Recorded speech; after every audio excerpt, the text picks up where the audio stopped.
Hello, welcome to this tutorial on Z-test and T-test.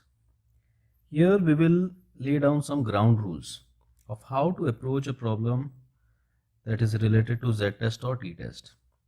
Now before you can jump onto the problem and try to solve it, you should make an initial analysis. In that analysis, you should check for certain things. Those things are like, first thing that you should look at is size of sample. Now read the question once, twice, thrice, 4 times, 5 times, as many times as you want. But read it again and again so that you can see what is the size of sample. Now while checking size of sample, you should take care. At times, size of population might also be given in the question. So you should take care what is the size of sample. This thing will be evident if you go through all the other examples and videos. But first thing that you should check is size of sample. Now, if this size is less than 30, then we call that sample a small sample. If that size is more than 30, we call it a big sample. Why are we so keen about looking for size of sample? Because this small sample and large sample will decide whether we are going on Z-test or T-test.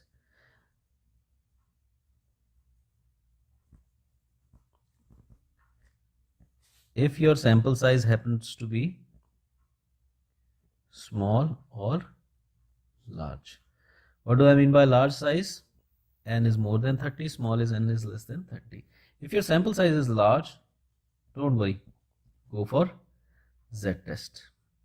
And if your sample size happens to be small, that is, it is less than 30, then take a pause, check if variance of population is known or not.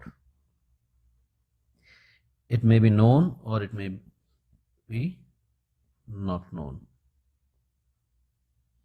If it is known, don't worry, go for Z-test. If it is not known, then we will go for T-test. So biggest question that students come across is, what test should be applied? Should it be Z or should it be T? So this is our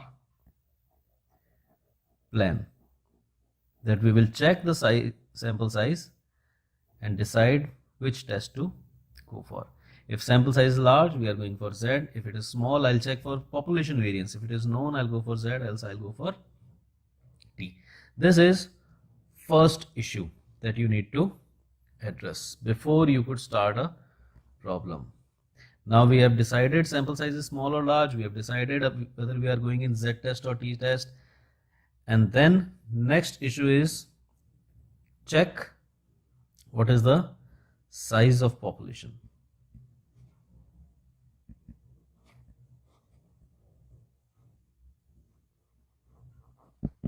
Remember, first thing we checked was size of sample. Now what we are checking is size of population. What do I mean by size of population? It could be finite or it could be infinite.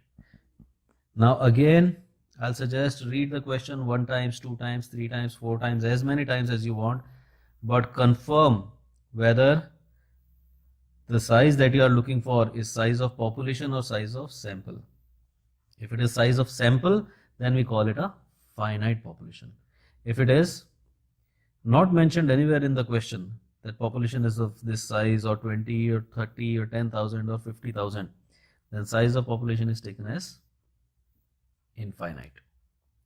Okay, so first thing you'll check is sample size. Second is you will check size of population. Now why was I checking size of sample? Because ultimately it decides upon Z-test or T-test. That's why I was checking size of sample. Now why am I checking size of population? Because ultimately it will tell me what will be the formula used? Formula used can be x bar minus mu upon standard deviation upon root n, or it could be x bar minus mu upon standard deviation upon root n multiplied by n minus n upon n minus 1. So I was checking size of sample to decide whether it will be a Z test or T test. I am checking size of population because I need to decide whether my formula will be x minus mu upon standard deviation root n or this one. This formula is used when your size of population is infinite, and this formula is used when size of population is finite. So x bar is our sample mean, population mean or hypothesized mean, standard deviation of sample or population as the case may be. Small n is sample size, capital N is size of population. Now the important thing to look here is, may it be Z test or T test, a formula remains same. This is the big thing to take care of. So this eases me out that whatever may be the case, Z or T, my formula will remain same. All you need to do is decide if your population size is infinite, you go with this formula, and if your population size is finite, we go with this second formula. So first thing to look for is size of sample. Second thing to look for is size of population. And then third thing to look for is number of tails. Number of tails you need to decide. It could be a one-tailed or it could be a two-tailed. One-tailed is called a directional hypothesis, and two-tailed is called non-directional.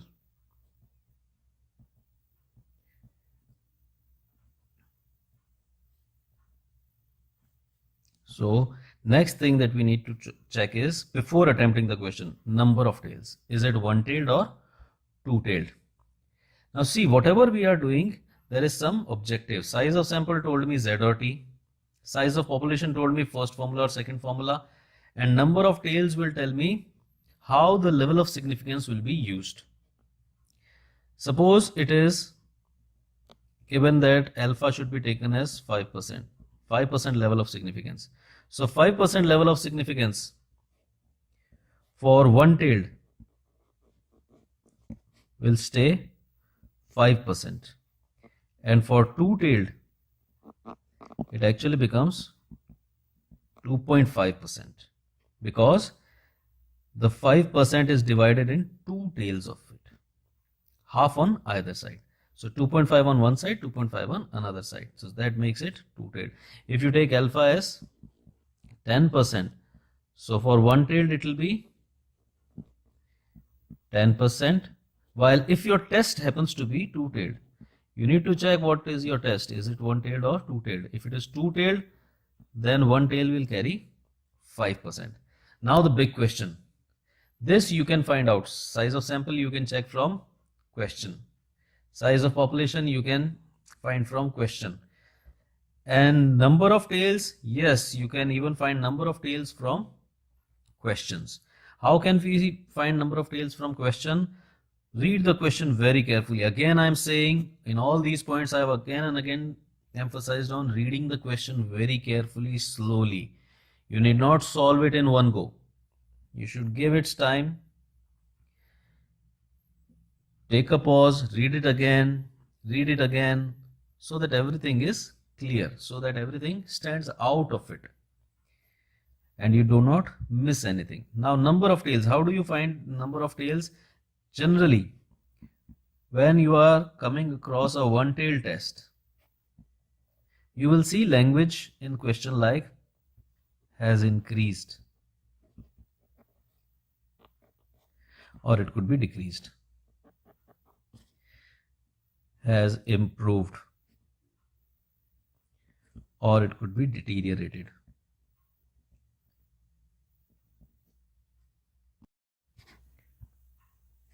more than, less than, has gained, has lost. So you can look at these words: increased, decreased, improved, deteriorated, more than, less than, has gained, has lost. They all are taking you in one direction. Increase is taking you in one direction where everything is increasing. Decrease is taking you in direction where everything is decreasing. Improved is taking you in a direction where we are getting better. So all these are directional.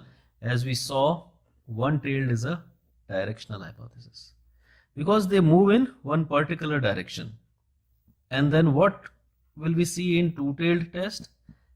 You should read the language very carefully, and you might come across language: sample is consistent, sample value or mean value has changed.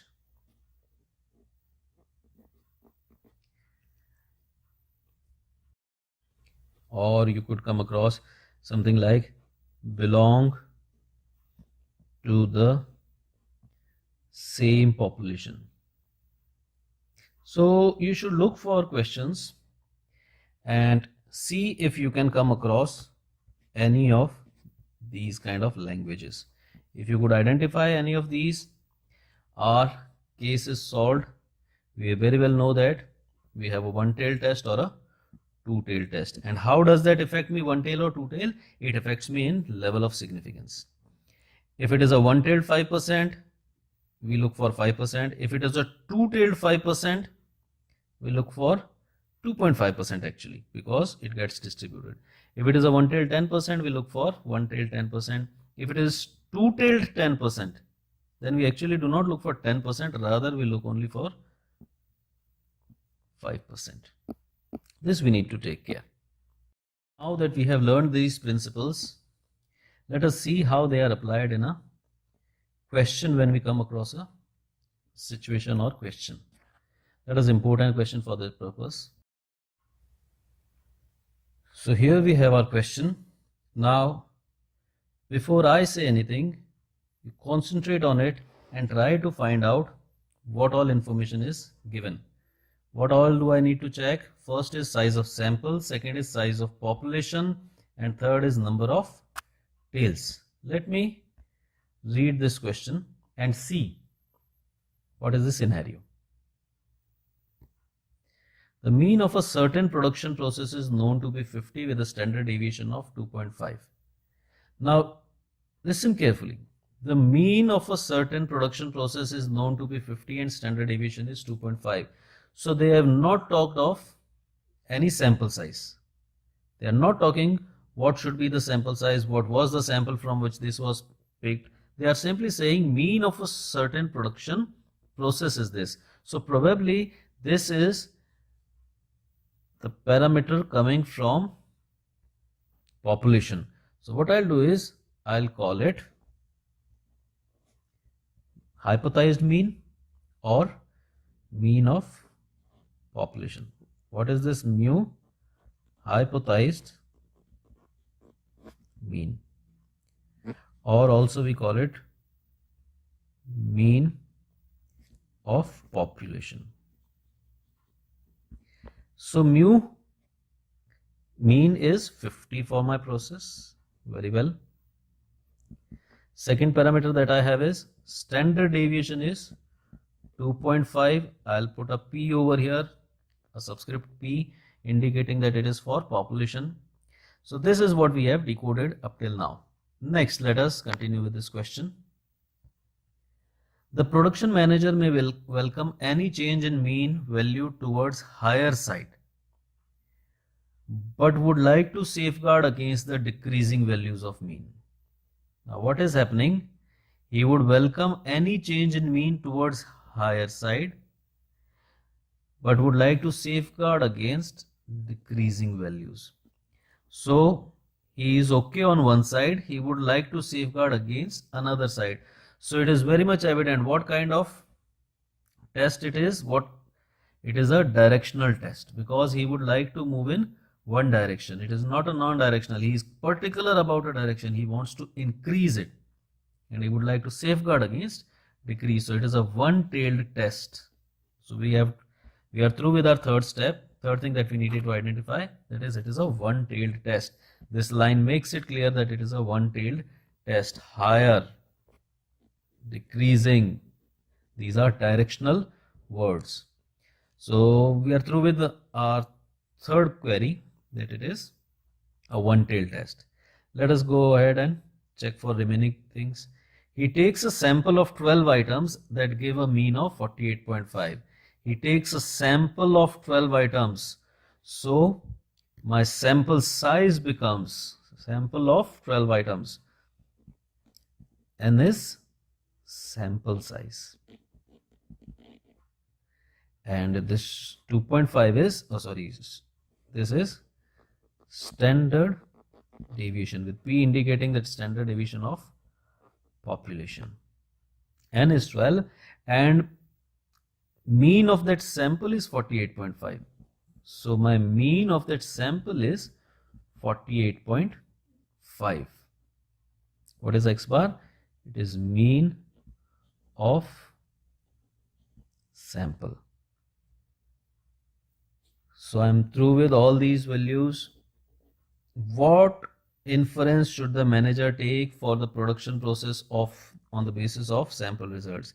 Use 5% level of significance. Level of significance to be taken is 5%. Alpha is 5%. Now tell me, what should I check in the table? Whenever I enter the table, should I check 5% or 2.5%? My test is one-tailed. It is directional. It is for increasing and decreasing. So it is one-tailed, and whenever we are in one-tailed, all the 5% is concentrated in one tail. It does not get distributed. What do I mean by distributed, or what do I mean by it is concentrated?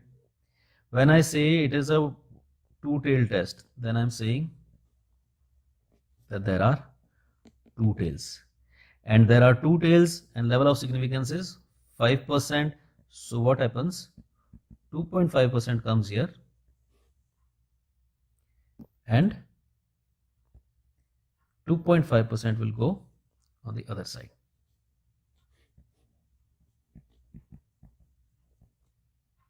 Okay, this is two-tailed. And what does happen when I say one-tailed? There is only one tail for rejection. I do not have a tail on other side. So this complete 5% goes in one tail. So this is the difference that comes in when you are in two-tailed tests or one-tailed test. Anyways, I've identified that my question is directional question. It is a one-tailed test. Increasing, decreasing, higher, lower. So it is a one-tailed test. So my 5%, complete 5% is concentrated solely in one tail. Isn't that the case? Okay. So now I have all the values, all the information that they had given. Let us go ahead and see what should we do. First thing that you need to identify is sample size. What is the sample size? 12. Is it small or large? It is small. If it is small, is the variance of population known or not known? Look here carefully. Standard deviation of population is known. So if standard deviation is known, I can say variance is also known. So is variance known? My sample size was small, and in small also my variance of population is known. So it becomes a case of Z test. So from first information, I'm getting that my test would be Z test. From third, I am getting information that my case will be one-tailed. And here, size of population, is it finite or infinite? There is no talk of size of population. Yes, there was a talk of size of sample, but there is no talk of size of population. So I'll take it to be infinite. And when the population is infinite, where do I end? On this formula. Okay, So I have all the information available. Now I can go ahead and apply my tests. Formula for my case would be z is equal to x bar minus mu upon standard deviation of p upon root n. X bar is sample mean, mu is hypothesized or population mean, standard deviation of population, and n.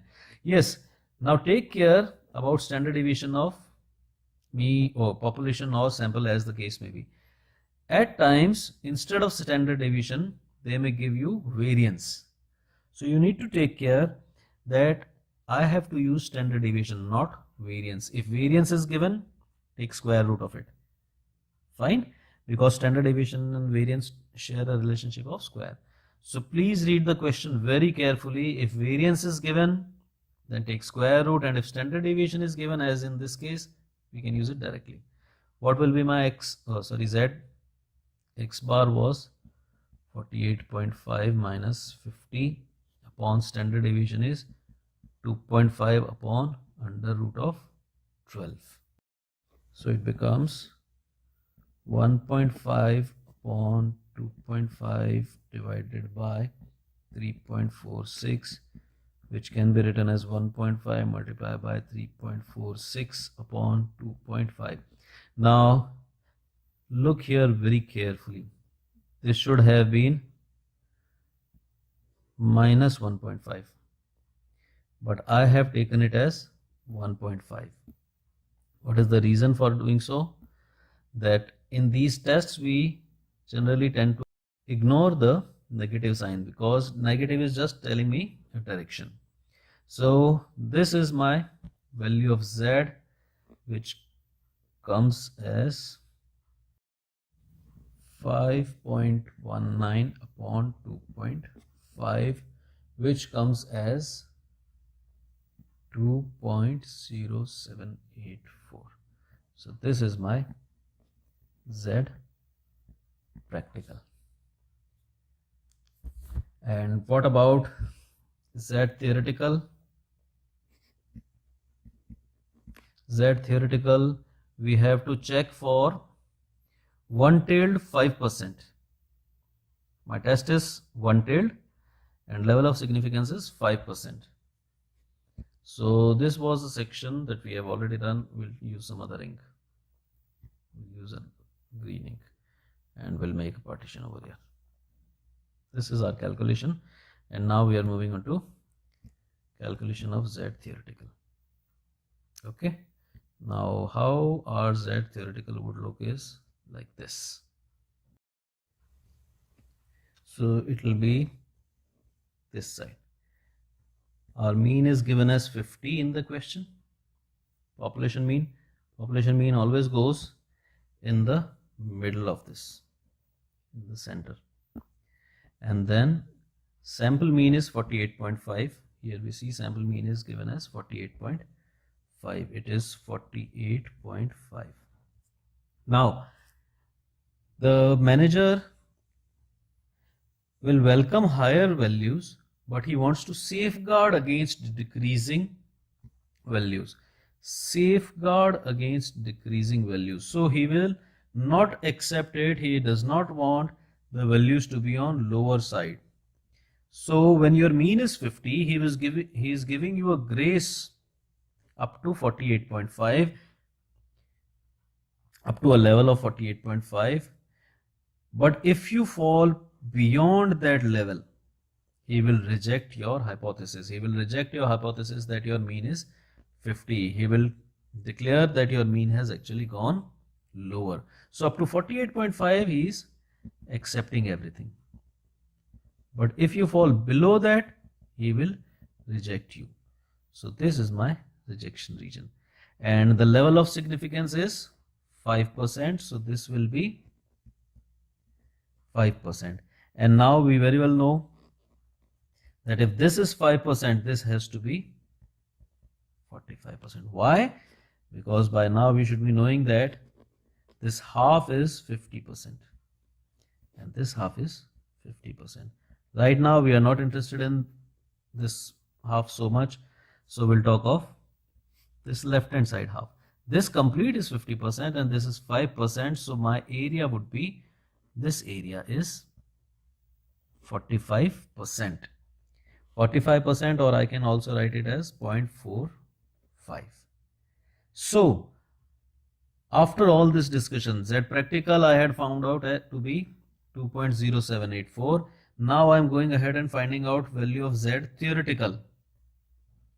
And for Z theoretical I have area under the curve is 0.45. So let me check value of 0.45 Z when area is 0.45. Remember, I am checking Z when area is 0.5. This is the area. So let me go out and check. For that we'll be needing the table. So let us import the table also. So here we have the table. We need to check what area. We need to check this 0.45 area.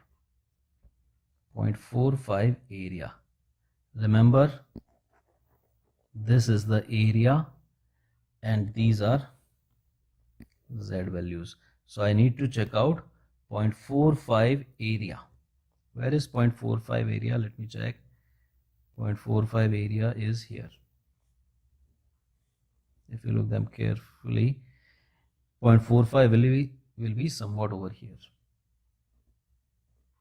This is less than 0.45. This is above 0.45.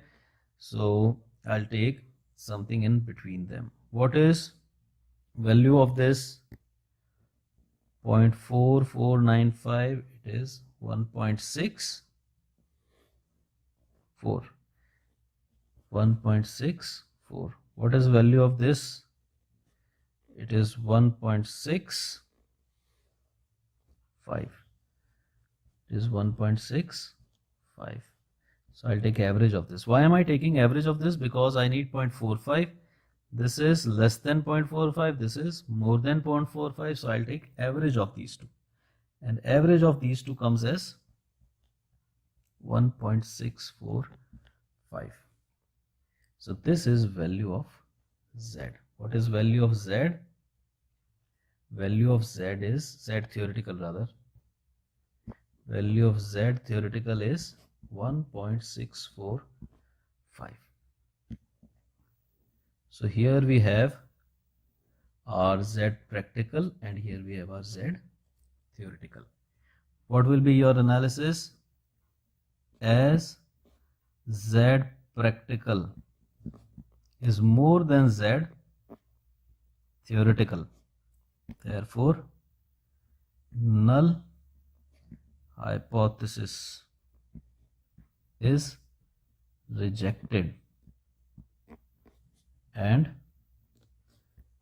alternate hypothesis is accepted. So what was your null hypothesis? Your null hypothesis was that X bar is equal to 50. That is, your sample mean is still with 50. And your alternate hypothesis is, this is also known as X bar is equal to mu. Meaning to say that sample mean is equal to population mean. I'll say X bar is equal to 50.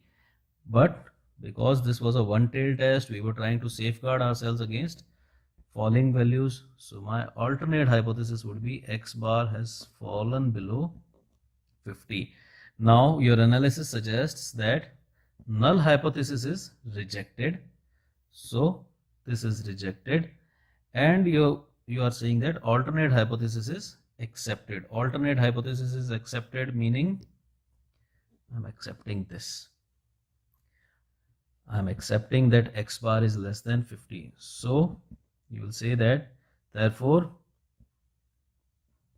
mean of the process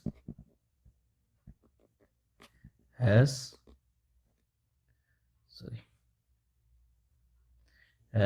dropped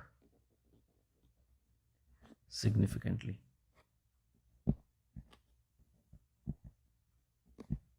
Why am I saying it has dropped significantly? Because alternate has been accepted. and null has been rejected. They are no more same, they have actually fallen. So this was how you should approach your problem. You should take care of these 3 steps, very important steps: size of sample, size of population, and number of tails.